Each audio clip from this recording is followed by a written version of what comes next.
এবার আপনি আমাদেরকে কল্পনা করবেন, আমাদেরকে, আপনাদেরকে বলিনি, আলেম ওলামাদেরকে, ইসলামী দলকে, ইসলামী সংগঠনকে, মসজিদ কমিটিকে, মসজিদে মাদ্রাসায়, যে কোনো জায়গায়, আমি আপনাদের কথা বলিনি, সেকুলারদের কথা বলিনি, আলেম ওলামাদের কথা বলতেছি, মসজিদের কথা বলতেছি, মাদ্রাসার কথা বলতেছি, ইসলামী দল, ইসলামী সংগঠনের কথা বলতেছি। যান, ন্যায় পরায়ণতা দূরবীন দিয়ে খুঁজে ন্যায় পরায়ণতা পাবেন না।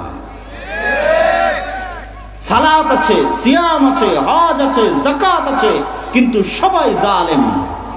ন্যায় পরায়ণতার বিপরীতটাই হচ্ছে জুলম, জালেম।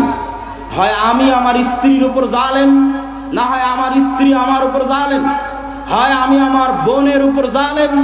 যতজন বোনের হক দেয়নি এরা সব অসৎ, অন্যায় পরায়ণ, এরাই বানু ইসরাইল। এই কারণে এরা গোলাম, এরা কোনোদিন স্বাধীন হতে পারবে না। গোলামির মধ্যেই জীবন যাপন পার হয়ে যাবে, কেননা ধোকাই জীবন, মিথ্যাই জীবন এদের।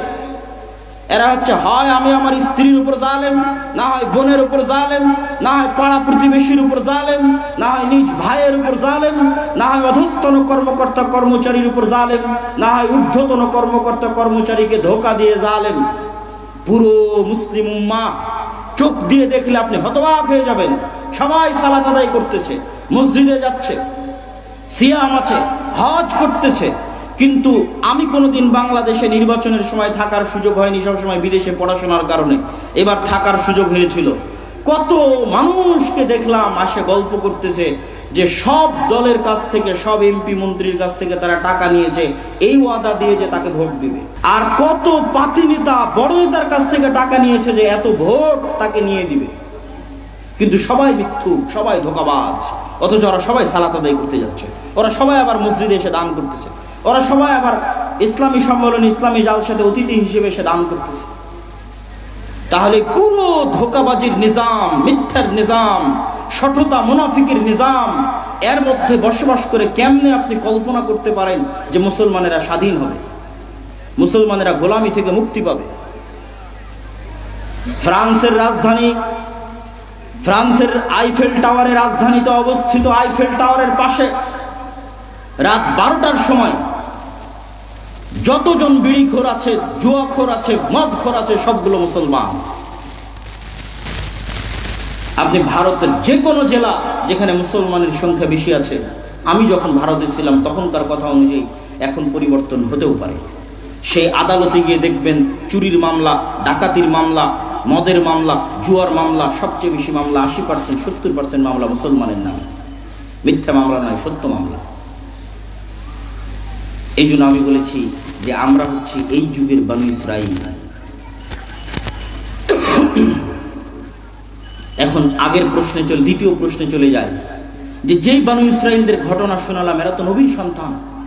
এরা নবীর সন্তান হওয়ার পরও কিভাবে এত নিম্ন লেভেলে চলে গেল যে মুসা আলাইহিস সালামের সাথে 24 ঘন্টা এই রকমের ধোঁকাবাজি, শঠতা, মিথ্যা দিয়ে তাদের আচরণ পরিপূর্ণ হয়ে গেল কেমনে?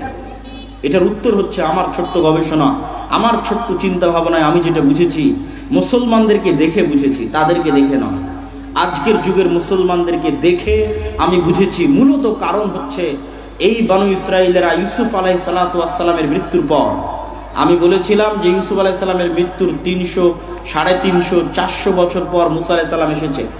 এই ইউসুফ আলাইহিস সালামের মৃত্যুর পর বানু ইসরাইলেরা গোলাম হয়ে যায়, ফেরাউনের গোলাম। ফেরাউনের গোলামি করেছে তারা 300 বছর। আর যখন মানুষ গোলাম হয় তখন সেলফ রেসপেক্ট থাকে না, আত্মমর্যাদা থাকে না, আত্মসম্মান থাকে না। তখন মানুষ বিক্রি হয়ে যায়, অন্তর ছোট হয়ে যায়, ছোট ছোট বিষয় নিয়ে কাড়াকাড়ি করে, ছোট ছোট বিষয় নিয়ে মারামারি করে। মানুষের অন্তর ছোট হয়ে যায় গোলামির কারণে, মানুষের অন্তর নত হয়ে যায় গোলামির কারণে, মানুষের ব্যক্তি সম্মান নষ্ট হয় গোলামির কারণে, মানুষের ব্যক্তিত্ব, আত্মমর্যাদা, আত্মসম্মান নষ্ট হয় গোলামির কারণে। দলিল আমার কাছ থেকে দলিল হচ্ছে এই জন্যই আল্লাহ সুবহানাহু ওয়া তাআলা মুসা আলাইহিস সালামকে বানু ইসরাইলদের সাথে বড় করেননি। মুসা আলাইহিস সালামকে আল্লাহ বড় করেছেন ফেরাউনের বাড়িতে। ফেরাউনের বাড়িতে মুসা আলাইহিস সালাম স্বাধীনভাবে আত্মমর্যাদা নিয়ে, আত্মসম্মান নিয়ে, ব্যক্তিত্ব নিয়ে রাজপুত্র হিসেবে ফেরাউনের বাড়িতে বড় হয়েছে।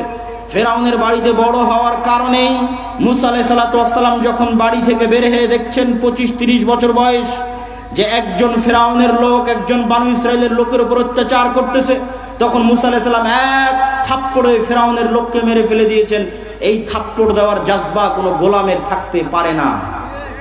এই থাপ্পড় দেওয়ার জাজবা মুসা আলাইহিস সালামের মধ্যে এই জন্যই এসেছে যে উনি স্বাধীনভাবে ফেরাউনের বাড়িতে বড় হয়েছেন।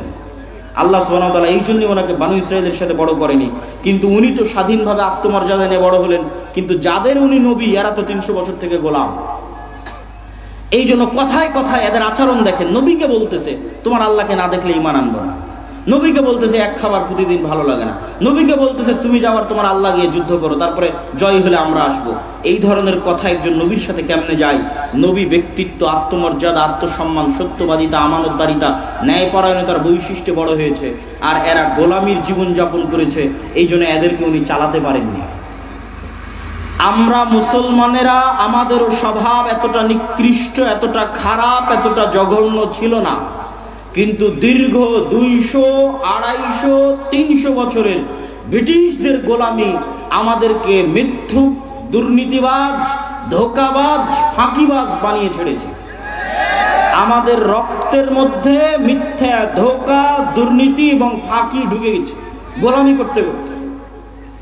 আপনাদের আরএস পর্চার আগের সিএস এবং এসএ পর্চা খুলে দেখেন, আপনারা জমির মালিকই ছিলেন না, ওখানে তাদের নাম লেখা আছে যে জমিদারের নামে কর এবং খাজনা দেওয়া হতো, জমির মালিকই ছিলেন না। ব্রিটিশরা পিটিয়ে নীল চাষ করাতো এই অঞ্চলের মানুষকে, আর ডিভাইড অ্যান্ড রুলস, একজনকে আরেকজনের বিরুদ্ধে লাগিয়ে রেখে শাসন করত। তো একজন আরেকজনের বিরুদ্ধে লাগতে লাগতে মারামারি করতে করতে অন্তর ছোট হয়ে গেছে, জাতিগতভাবে অন্তর ছোট হয়ে গেছে। তার প্রমাণ সাধারণ মানুষ বাদ, আপনি আলেম ওলামাকে দেখেন না, মঞ্চে উঠে স্টেজে উঠে কিভাবে গালাগালি করে। আলেম ওলামাদের দেখলে আপনি বুঝতে পারবেন যে ব্যক্তিত্ব, আত্মসম্মান, আত্মমর্যাদা জাতি হিসেবে আমাদের কোথায়। আপনি বলবেন এটাকে শুধু বাংলাদেশের মুসলমানদের অবস্থা, জি না, বাংলাদেশের মুসলমানদের চেয়ে ভয়াবহ, জঘন্য, নিকৃষ্ট অবস্থা আফ্রিকার মুসলমানদের। তারা আরো বেশি জঘন্য গোলামি করেছে ফ্রান্সের, ইতালি, স্পেনের। আপনি যান গেলে দেখতে পাবেন কিভাবে তাদের জীবনের সাথে মিথ্যা, ধোঁকা, শঠতা, ফাঁকিবাজি মিশিয়ে আছে। ইতালি আর ফ্রান্সের রাস্তায় যত চোর আছে, যত ডাকাত আছে, যত ছিনতাইকারী আছে, তার বেশিরভাগ মুসলমান।